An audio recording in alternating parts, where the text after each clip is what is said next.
What's going on, knuckleheads? Just wanted to give you my thoughts on Mike Perry versus Jake Paul. It goes down tomorrow from the Amalie Arena right here in Florida, but it's actually up in Tampa. It's about 5 hours north of me.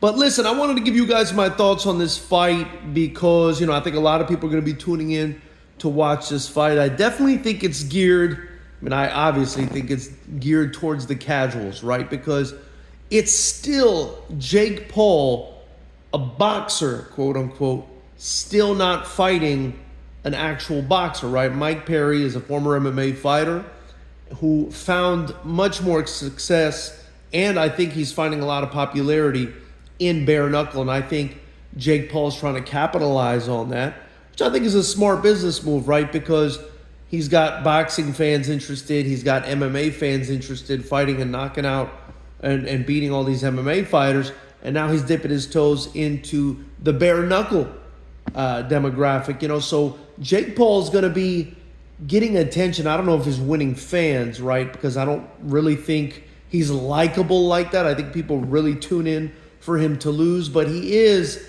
getting this attention from these different combat sports. And this is geared towards casuals because if you're a hardcore boxing fan like myself or like the many that tune into this channel, you know that really when we're looking at this fight and breaking it down, Mike Perry doesn't really have a chance here, right?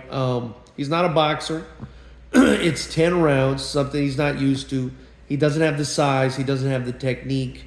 Boxing is a very specialized, specific sport. And as tough as Mike Perry is, right, and as hard as he can punch, and I'm sure as much punishment as he can take, he's not a boxer. And Jake Paul has been concentrating, focusing on boxing with, some really good coaches. I'm sure, we've seen BJ Flores in his corner and some really good experience. And he's been doing it for years. And he's the bigger man. And he's the longer man with the longer reach. And it's a boxing match. And it's 10 rounds.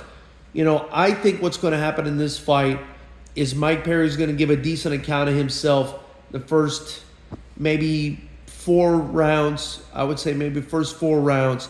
And then after that, Jake Paul is just going to beat him up really bad and probably get a technical knockout. If he doesn't knock Mike Perry out, I think he's probably going to get a technical knockout in the second half of the fight. Round 5 or onwards, right? And, he's been talking about second round, and that's a possibility considering the difference in weight. I think Jake Paul's going to be significantly larger than Mike Perry, especially tomorrow. He's already significantly larger. He's just going to be bigger as he's allowed to rehydrate. But I do see this fight kind of going the distance and him really drowning Mike Perry in the second half of this fight.